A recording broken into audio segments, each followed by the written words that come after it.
आज हम बात करेंगे शिव खेरा जी की बुक जीत आपकी से चैप्टर 6 का। जैसे कि हम कुछ पॉइंट पहले पार्ट में डिस्कस कर चुके हैं, आगे के पॉइंट्स हम इस पार्ट में देखेंगे।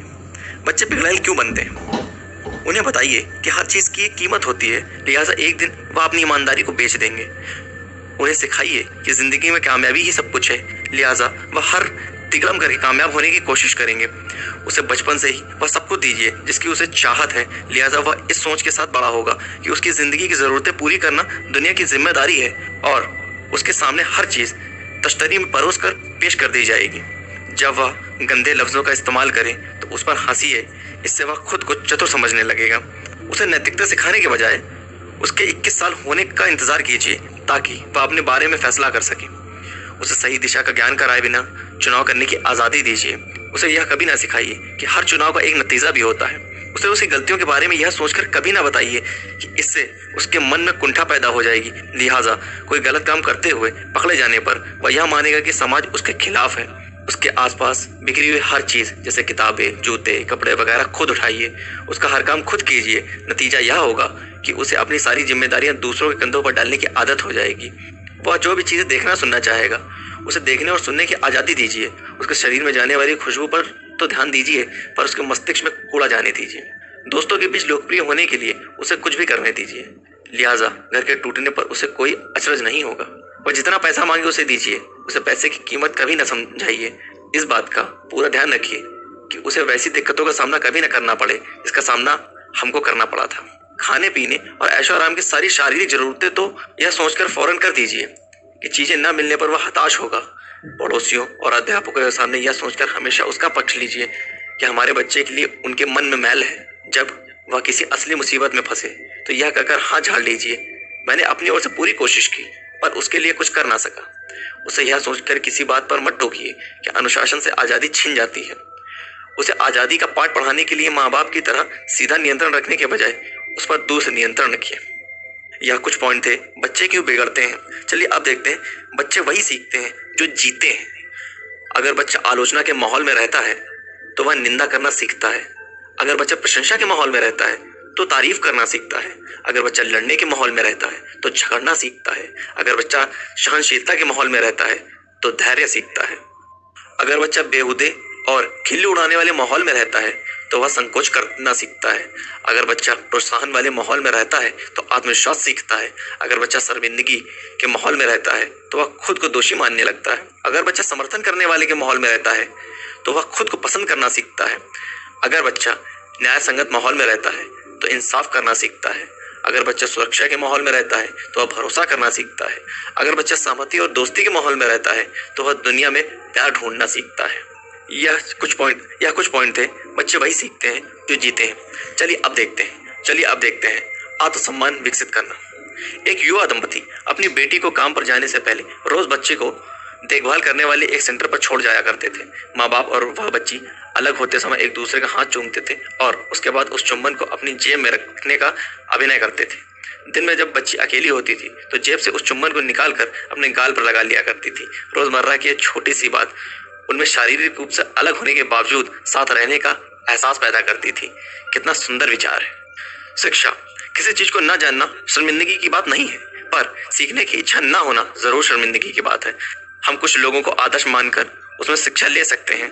जिन बच्चों को अपनी जिंदगी के शुरुआती सालों में सत्यनिष्ठा का पाठ पढ़ाया जाता है, आमतौर पर वे उसे कभी नहीं भूलते। वह उनकी जिंदगी का हिस्सा बन जाता है। हम किसी भी पेशे में, चाहे वह ठेकेदारी हो या वकालत, अकाउंटेंसी हो या राजनीति, पुलिस अफसर की नौकरी हो या जज की, यही तो चाहते हैं। सत्यनिष्ठा में ईमानदारी से अधिक शक्ति होती है। दरअसल यह ईमानदारी की बुनियाद है।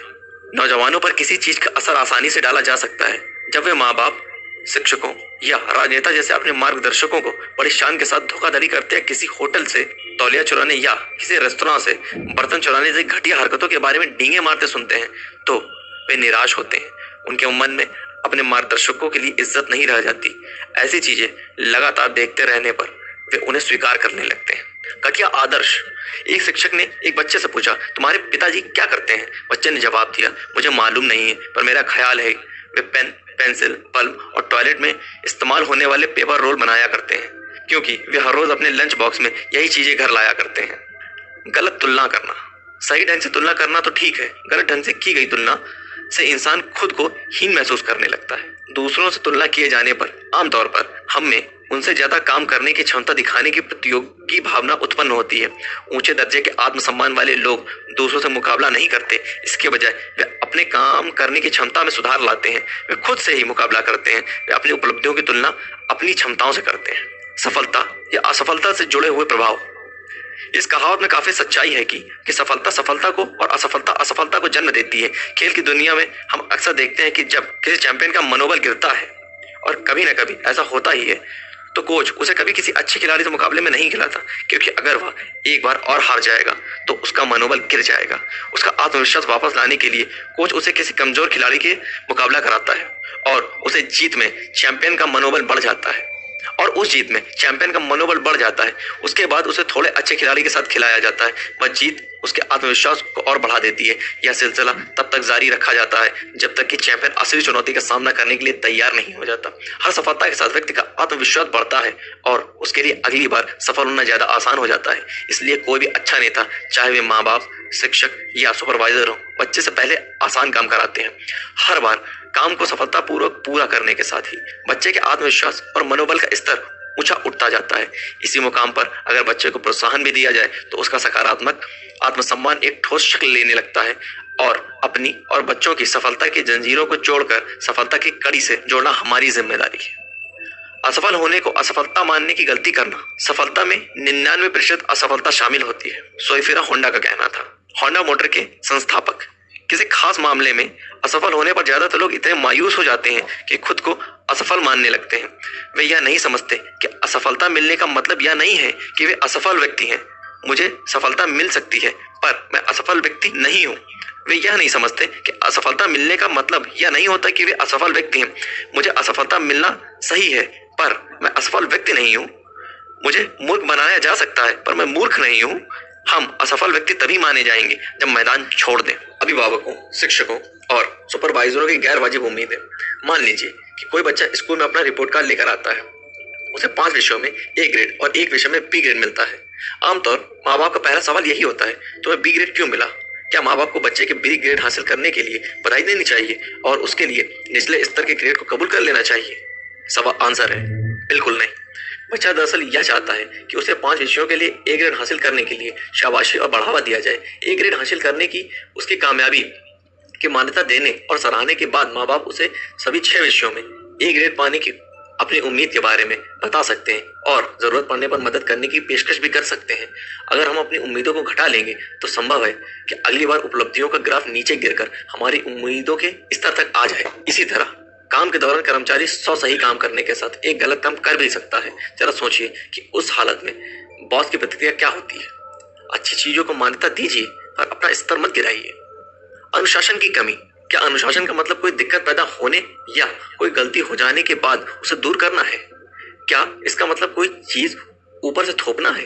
क्या इसका अर्थ दुर्व्यवहार करना है? क्या यह आजादी छीन लेना है?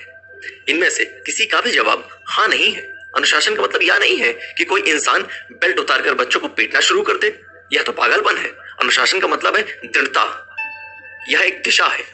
इसका मतलब है समस्या पैदा होने से पहले ही उसकी वजह को मिटा दिया जाए।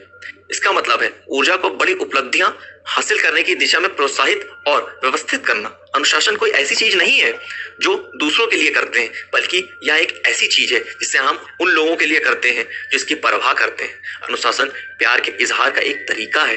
कई बार हमको भलाई करने के लिए भी सख्ती करनी पड़ती है। सभी दवाइयां मीठी नहीं होती और ना ही दर्द दिए बिना सारे ऑपरेशन किए जा सकते हैं। फिर भी हमें उनका सहारा लेना पड़ता है।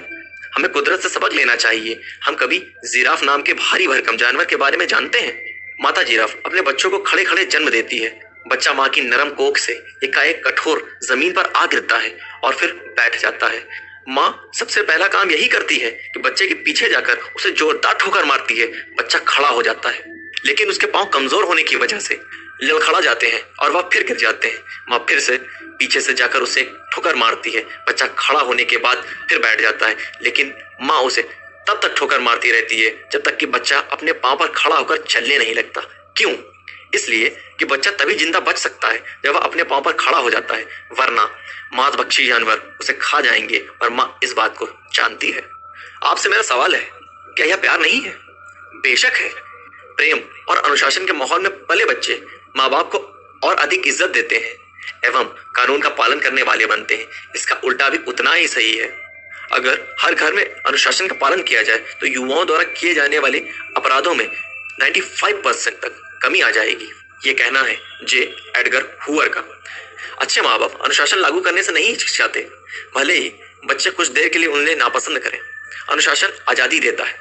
हमारा स्वभाव कुछ ऐसा है कि हम नतीजे की परवाह किए बिना अपने मन मुताबिक कामों को करना चाहते हैं। लेकिन अगर किसी बच्चे को बॉक्स में भरे सारे चॉकलेट खाने की इजाजत दे दी जाए तो वह बीमार पड़ जाएगा। अगर उसी बच्चे को अनुशासित ढंग से 1 या 2 चॉकलेट रोज खाने की इजाजत दी जाए तो उसे लंबे समय तक आनंद मिलेगा। आजादी मनचाही चीज का भरपूर आनंद उठाने से नहीं बल्कि मन के वश में रहने से मिलता है। लोगों के मन में यह गलत धारणा बैठी हुई है कि आजादी का मतलब मन मुताबिक काम करना है, लेकिन आजादी की इच्छाएं हमेशा पूरी नहीं हो सकती। कई बार अच्छे मूल्यों और अनुशासन के फायदे को समझ पाना मुश्किल होता है, बल्कि उनके खिलाफ काम करना ज्यादा फायदेमंद, आनंददायक और सुविधाजनक लगता है। लेकिन हम उन अनगिनत उदाहरणों पर ध्यान देना चाहिए जो बताते हैं कि लोग अनुशासनहीनता के कारण किस तरह असफल हुए। अनुशासन की बंदिशें हमें नीचे गिराने के बजाय ऊपर उठाती हैं। अनुशासन का यही लाभ है। एक लड़का अपने पिता के साथ पतंग उड़ा रहा था। उसने पिता से पूछा, पतंग किस वजह से ऊपर उड़ रही है? पिता ने जवाब दिया, धागे की वजह से। लड़के ने कहा, पिताजी धागा तो पतंग को नीचे खींच रहा है। पिता ने लड़के से कहा कि वह चुपचाप देखता रहे। उसके बाद पिता ने धागा तोड़ दिया। सोचिए पतंग का क्या हुआ होगा? वह नीचे गिर गई। क्या हमारी जिंदगी के साथ भी यही बात नहीं लागू होती है? कई बार हम जिन चीजों के बारे में सोचते हैं कि वे हमें नीचे धकेल रही हैं, वास्तव में वे हमें ऊपर उठाने में मदद दे रही होती हैं। हमारी जिंदगी में अनुशासन भी यही काम करता है। मैं आजाद होना चाहता हूँ। हम यह जुमला अक्सर सुनते हैं, मैं आजाद होना चाहता हूँ। अगर आप ट्रेन को पटरी से उतार दें तो यह आजाद हो जाएगी, लेकिन उसके बाद वह जाएगी कहाँ? अगर हम इंसान अपना खुद का ट्रैफिक कानून बनाने लगे और सड़क पर किसी भी तरह गाड़ी चलाने लगे तो हम इसे आजादी कहेंगे या अव्यवस्था या अनुशासन का अभाव है? नियमों का पालन करके दरअसल हम आजादी हासिल करते हैं। अनुशासन प्रेम भरी दृढ़ता है। मैंने यह सवाल अपने सेमिनारों में भाग लेने वाले कई लोगों से पूछा, अगर हमारे बच्चों को 105 डिग्री बुखार हो और वह डॉक्टर के पास ना जाना चाहता हो तो हम क्या करेंगे? सबका यही जवाब था कि बच्चे के विरोध करने के बावजूद वे उसे डॉक्टर के पास ले जाएंगे। क्यों? क्योंकि बच्चे का हित उसी में है। बच्चे की परवरिश करना लोकप्रिय प्रतियोगिता नहीं है। एक डकैती के मुलजिम को सजा देते वक्त जज ने उससे पूछा कि क्या उसे कुछ कहना है। उस आदमी ने जवाब दिया, जी हुजूर, मेहरबानी करके मेरे माँ बाप को भी सजा दीजिए। जज ने पूछा, क्यों? कैदी ने जवाब दिया, जब मैं छोटा बच्चा था तो मैंने स्कूल में पेंसिल चुराई। मेरे माँ बाप ने यह जानने के बावजूद मुझे कुछ नहीं कहा। उसके बाद मैंने एक पेन चुराई। उन्होंने उस वाक्य को भी जानबूझकर नजरअंदाज किया। उसके बाद मैं स्कूल और पड़ोसियों के घरों से एक के बाद एक चीजें चुराता रहा और चोरी मेरी आदत बन गई। मेरे माँ बाप को ये सारी बातें मालूम थी, पर उन्होंने मुझे एक शब्द भी नहीं कहा, इसलिए मेरे साथ उन्हें भी जेल जाना चाहिए। वह सही कह रहा था। हालांकि इन बातों से वह अपनी जिम्मेदारी से भरी नहीं होता, पर सवाल यह पैदा होता है कि क्या माँ बाप ने सही काम किया? जाहिर है नहीं। बच्चे को चुनाव करने का मौका देना अच्छी बात है, पर सही दिशा दिखाइए। बिना चयन करने की छूट देना उनकी तबाही की वजह बनना है। शरीर और मन की पूरी तैयारी त्याग और अनुशासन से ही संभव है। माँ बाप एक हफ्ते में बच्चे के साथ काम की बातचीत पर तकरीबन 15 मिनट का ही वक्त देते हैं। बाकी समय उन्हें अपने साथियों और टीवी से जो नैतिक मूल्य मिलते हैं उन्हें मनचाहे ढंग से इकट्ठे करने के लिए छोड़ दिया जाता है। यह कहना है journal of the American family association का। खुद से पूछें, क्या अनुशासन के बिना एक कप्तान जहाज को सही ढंग से चला सकता है? एक एथलीट दौड़ में जीत सकता है? एक वायलिन वादक संगीत समारोह में अच्छी तरह से वायलिन बजा सकता है? जवाब है बिल्कुल नहीं। फिर हम निजी व्यवहार के मामले में या कोई स्तर हासिल करने के लिए अनुशासन के जरूरी होने पर सवालिया निशान लगाने लगते हैं। अनुशासन बेहद जरूरी है। आज की फिलॉसफी है, अगर यह काम अच्छा लगता है तो करो। मैंने कई बार माँ बाप को बड़े ही भोलेपन के साथ कहते सुना है कि मेरे बच्चे चाहते हैं कुछ भी कर रहे हो, अगर इससे उन्हें खुशी मिल रही हो तो यह मेरे लिए जरूरी नहीं है कि वे क्या कर रहे हैं। मैं उनसे पूछता हूँ, क्या हम जानना नहीं चाहते कि हमारे बच्चों को क्या करने की खुशी मिलती है? अगर सड़क पर किसी को पीटने या उसका सामान छीन लेने से इन्हें खुशी मिलती है, तब ऐसे लोगों के लिए अंग्रेजी में एक लफ्ज है परवर्शन। हिंदी में इसे कहते हैं नीचता। जीवन में जितना खुशी का महत्व है उतना ही यह भी महत्वपूर्ण है कि वह खुशी हम कहाँ से और कैसे हासिल करते हैं, यह हमारे नैतिक मूल्यों, अनुशासन और जिम्मेदारी का मिला जुला नतीजा होती है। हम अक्सर सुनते हैं, जो तुम्हें अच्छा लगे वो करो। इस बात का उल्टा भी उतना ही सही है कि जो करना जरूरी है उसे पसंद करो। कई बार हमें ऐसे कामों को भी करना पड़ता है जिन्हें करने की जरूरत है, वे चाहे हमें पसंद हो या ना हो। एक माँ दिन भर काम करने के बाद घर आती है, फिर घर के कामकाज निपटाती है, बच्चों की देखभाल करती है और आखिर में थकी हारी सो जाती है। आधी रात को बच्चा रोने लगता है। ऐसे में थक कर सोई माँ को क्या उठना चाहिए? नहीं, मगर फिर भी वह उठती है। क्यों? इसकी 3 वजहें: प्यार, फर्ज, जिम्मेदारी। हम जिंदगी सिर्फ भावनाओं के सहारे नहीं गुजार सकते, हमें अनुशासन की भी जरूरत होती है, चाहे हमारी उम्र कितनी भी हो। जिंदगी में कामयाबी तभी मिलती है जब हम अपनी इच्छाओं के आगे घुटने के बजाय वह करें जो किया जाना चाहिए या जिसे करने की जरूरत है। इसके लिए जरूरत है अनुशासन की। माँ बाप, गुरु या अधिकारियों द्वारा लगाए गए लेबल या नीचे दिखने वाली टिप्पणियां। क्या आपने कई माँ बाप को अपने बच्चों को मजाक में या प्यार से लल्लू या भोंदू कहकर पुकारते सुना है? ऐसे लेबल आदमी पर जिंदगी भर के लिए चिपक जाते हैं। बड़े होने पर बच्चे वही माँ बाप की टिप्पणियों को सही साबित करते हैं। यह लेबल जिंदगी भर के लिए ही नहीं बल्कि पीढ़ियों तक साथ लग जाते हैं। भारत में जाति प्रथा इस बात का जीता जागता उदाहरण है कि लेबल लग जाना कितना तकलीफदेह हो सकता है। ऊंची जाति या नीची जाति, ये बातें सिर्फ लेबल नहीं तो क्या है? आमतौर पर माता पिता अपने बच्चों पर इस तरह लेबल लगाते हैं: तुम भोंदू हो, तुम कोई भी काम सही ढंग से नहीं करते, तुम जिंदगी में कुछ नहीं कर पाओगे। सही मूल्यों की शिक्षा। कई बार असावधानी या अनजाने में हम अपने परिवार या दफ्तर में गलत मूल्यों की शिक्षा देते हैं। जैसे हम अपने बच्चों या कर्मचारियों को अपने लिए झूठ बोलने को कहते हैं। उदाहरण के तौर पर, उन्हें कहो कि मैं यहाँ पर नहीं हूँ, उन्हें कहो कि चेक डाक में भेज दिया गया है। हम अपने माँ बाप, गुरु या सुपरवाइजर से यह उम्मीद करते हैं कि वे हमें सच्चाई सिखाएंगे, लेकिन कई बार हमें निराशा ही मिलती है। लोग इस तरह के छोटे मोटे झूठ बोलते बोलते पेशेवर झूठ बोलने वाले बन जाते हैं। जब हम औरों को हमारे लिए झूठ बोलना सिखाते हैं तो एक दिन ऐसा आता है जब वे हमसे भी झूठ बोलने लगते हैं। जैसे सेक्रेटरी फोन पर अपनी बीमारी का बहाना करती है जबकि वह शॉपिंग करने के लिए जाना चाहती है। हो सकता है कि उसके बॉस ने उससे अपने लिए झूठ बोलने की इतनी अच्छी प्रैक्टिस करवाई हो कि इसमें एक्सपर्ट होकर वह उसी से झूठ बोल रही हो। पहले वह उसके लिए झूठ बोलती थी, अब उसी से झूठ बोलती है। ऊंचा आत्मसम्मान विकसित करने के क्या तरीके हैं, यह हम नेक्स्ट पार्ट में देखेंगे।